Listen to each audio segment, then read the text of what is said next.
성도 여러분, 안녕하십니까? 오늘 우리는 요한복음 5장에 기록된 예수님의 말씀을 깊이 묵상하려고 합니다.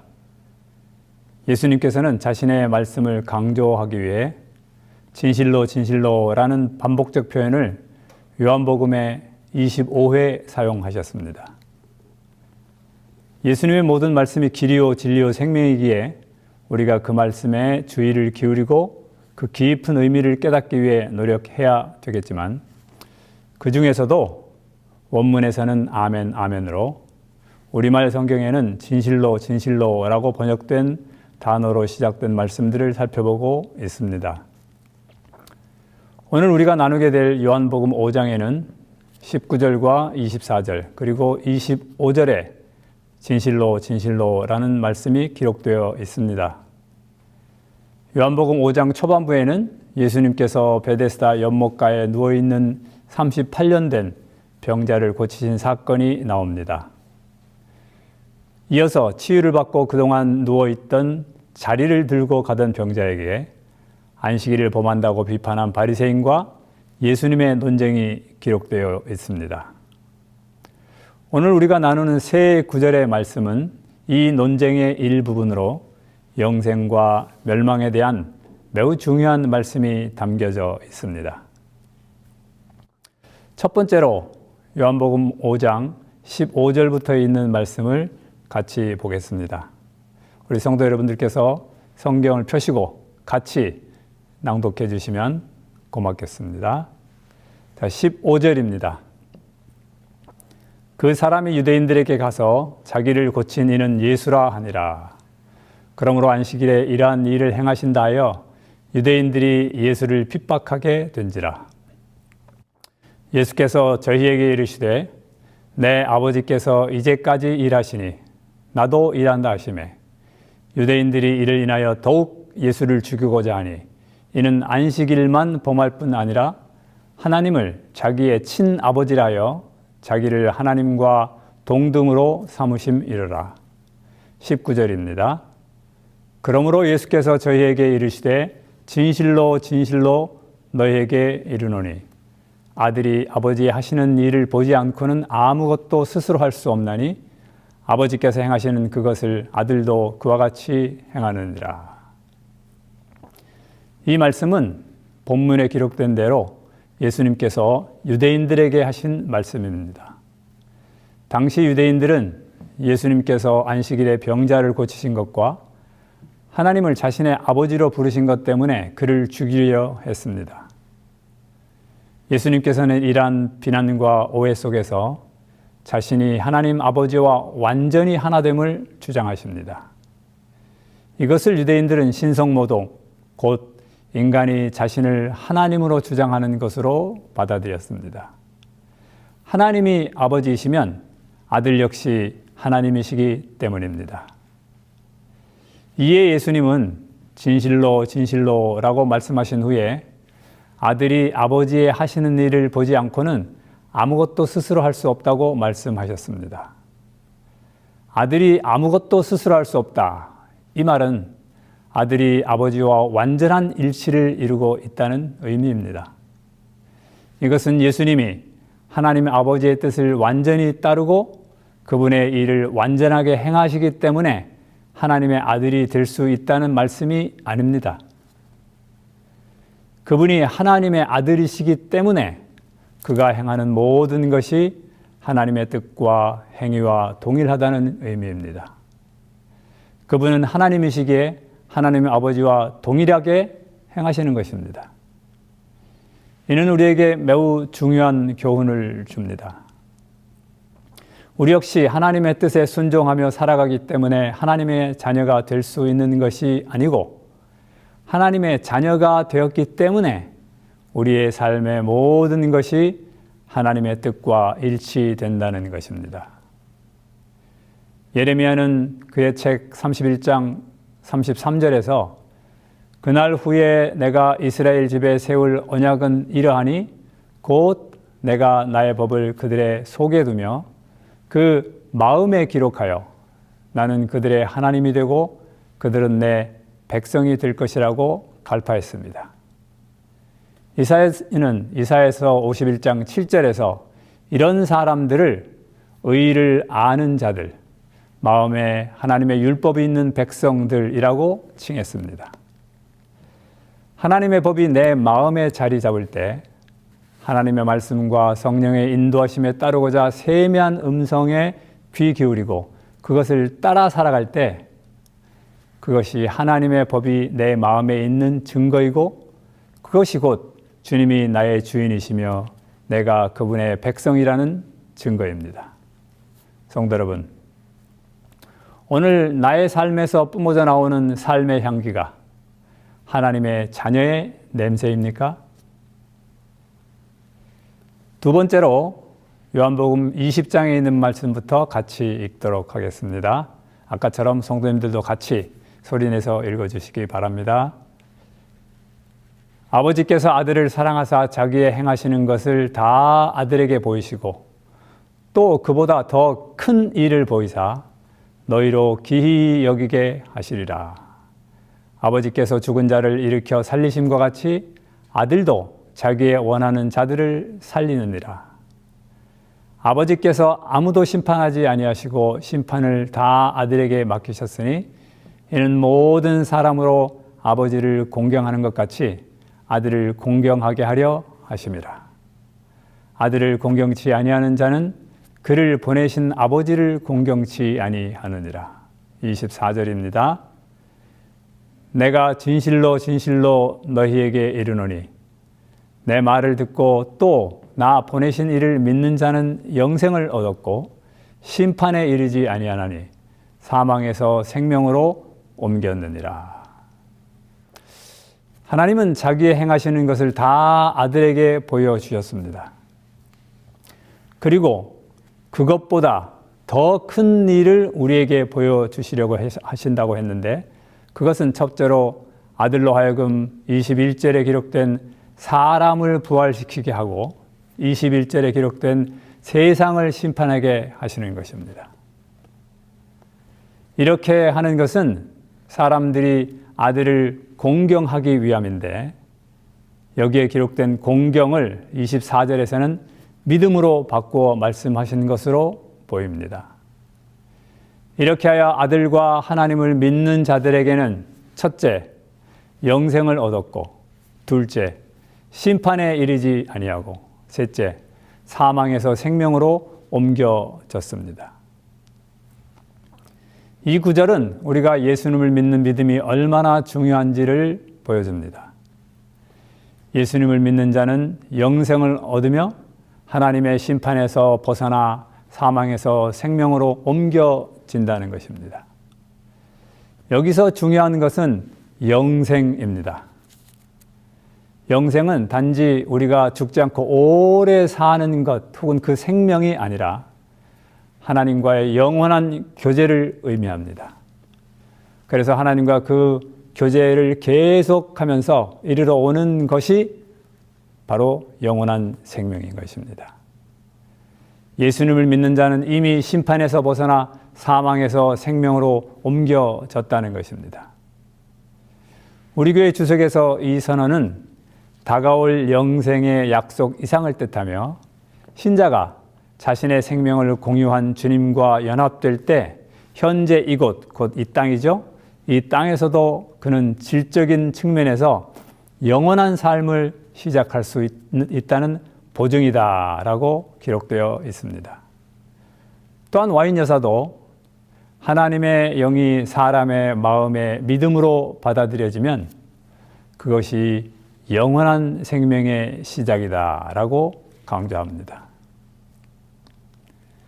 이 말씀은 우리에게 큰 위로와 소망을 줍니다. 우리는 예수님을 믿음으로써 영생을 얻고 하나님의 심판을 면할 수 있습니다. 이는 우리가 예수님의 말씀을 듣고 믿음으로써 가능해지는 것입니다. 따라서 우리는 예수님의 말씀을 깊이 묵상하고 그 말씀에 따라 살아가야 합니다. 예수님을 믿는 믿음은 우리의 삶을 변화시키고 우리를 사망에서 생명으로 인도합니다. 여기서 우리는 예수님을 믿는다는 것이 단순한 지식이나 이해를 넘어서 우리의 삶 전체를 변화시키는 힘이라는 것을 알 수 있습니다. 예수님을 믿는 믿음은 우리의 마음과 생각을 변화시키고 우리의 행동과 삶의 방식을 변화시킵니다. 즉, 거듭나게 하는 것입니다. 따라서 예수님을 믿는 자는 새로운 피조물입니다. 우리는 예수님 안에 새로운 생명을 받았고 그 결과 영원히 사는 삶을 이 땅에서 이미 살아가고 있습니다.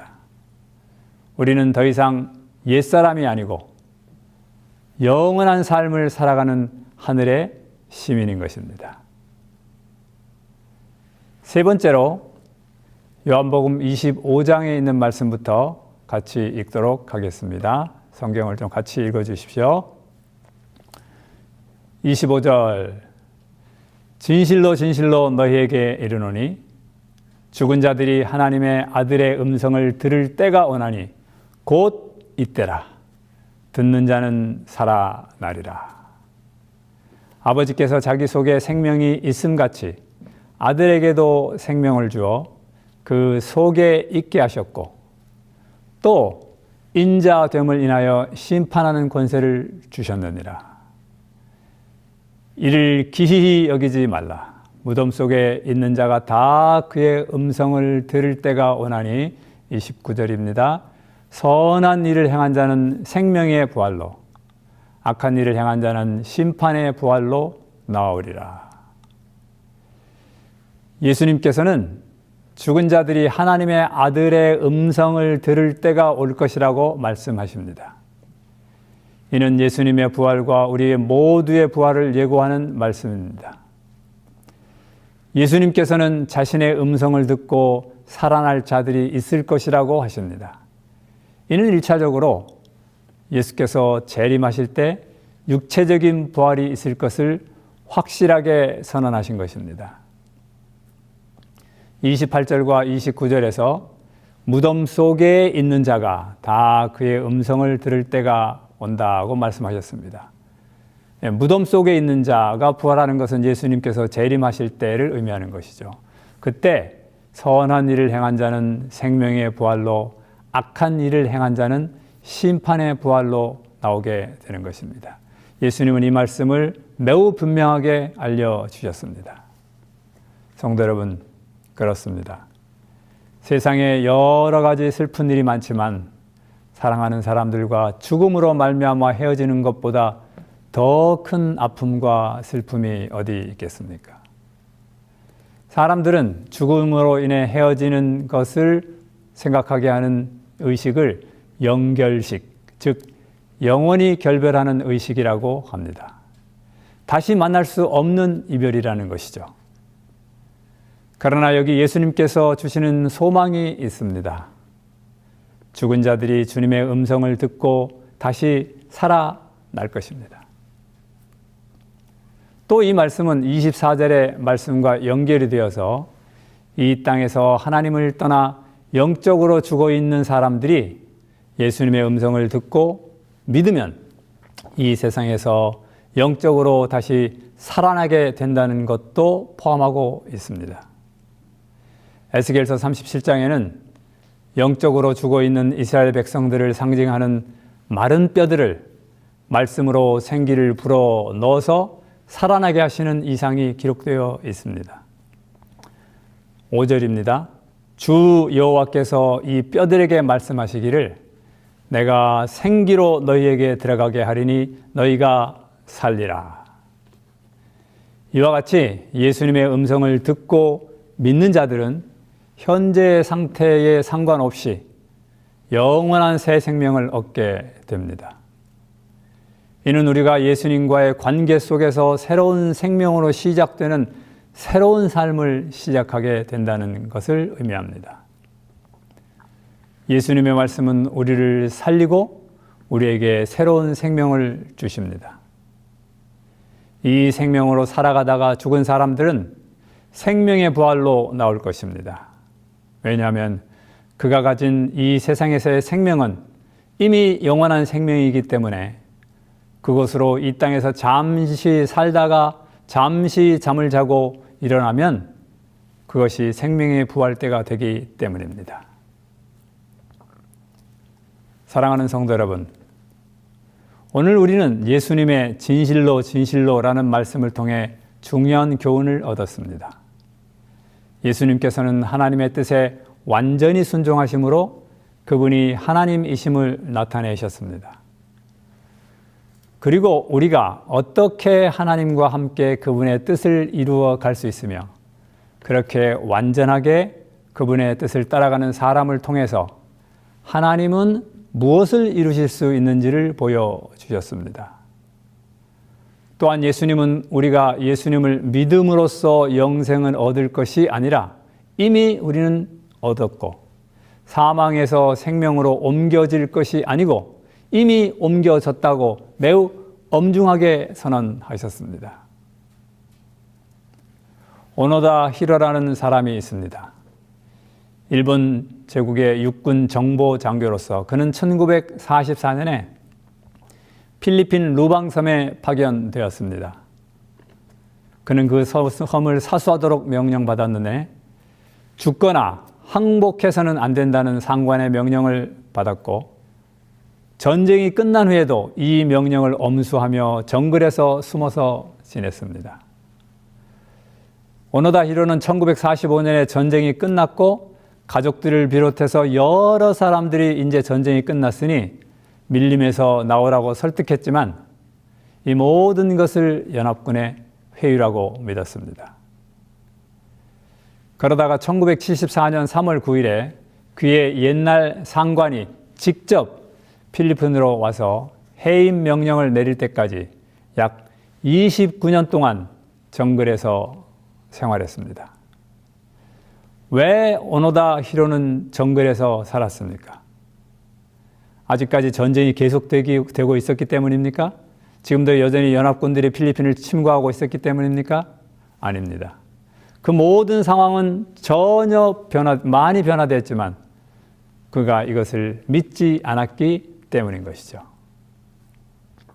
하나님은 우리 인간을 구원하기 위해, 아니 나를 구원하기 위해 예수 그리스도를 이 땅에 보내셨고 예수님은 이 땅에서 하나님의 뜻을 따라 사시다가 그분의 뜻에 따라 나를 위해 십자가에서 돌아가셨고 부활하셨고 또 승천하셨습니다. 그리고 그분의 뜻을 따라 나를 데리러 다시 오실 것입니다. 이 모든 것은 이미 이루어졌습니다. 우리가 태어나기 전부터 또 우리가 알지 못하는 상황에서 이미 나의 어떤 것과 상관없이 이루어져 있습니다. 이것이 바로 복음인 것이죠. 주님은 오늘도 그래서 선언하십니다.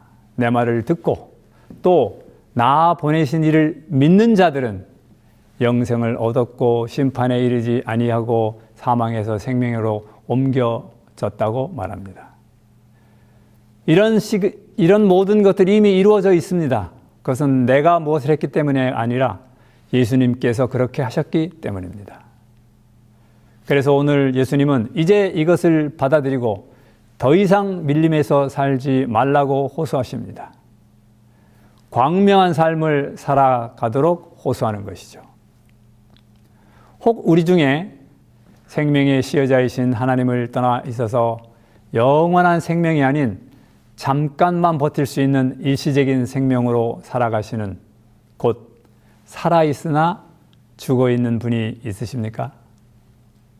다음에 주님의 말씀을 신뢰하시기를 부탁드립니다. 죽은 자들이 하나님의 아들의 음성을 들을 때가 오나니 곧 이때라. 듣는 자는 살아나리라. 지금 주님의 음성을 들으시기를 부탁드립니다. 마른 뼈들처럼 듣는 자는 모두 살아날 것인데 거기에 여러분도 포함됩니다. 하나님께서 우리 모두에게 복 주시기를 기도합니다. 감사합니다. 기도하겠습니다. 하나님 아버지, 오늘 예수님의 말씀을 통해 우리에게 귀한 교훈을 주심에 감사드립니다. 예수님을 말씀을 듣고 믿음으로써 영생을 얻게 하시고 사망에서 생명으로 옮겨주셨으니 참으로 감사합니다. 우리가 더욱더 예수님의 음성을 듣고 그 말씀에 따라 살아가도록 인도하여 주시옵소서. 우리의 삶이 예수님의 사랑과 은혜로 충만하게 하시고 하나님의 뜻에 따라 순종의 삶을 살아가게 하여 주시옵소서. 우리에게 영원한 생명을 주신 예수님의 이름으로 간절히 기도드립니다. 아멘.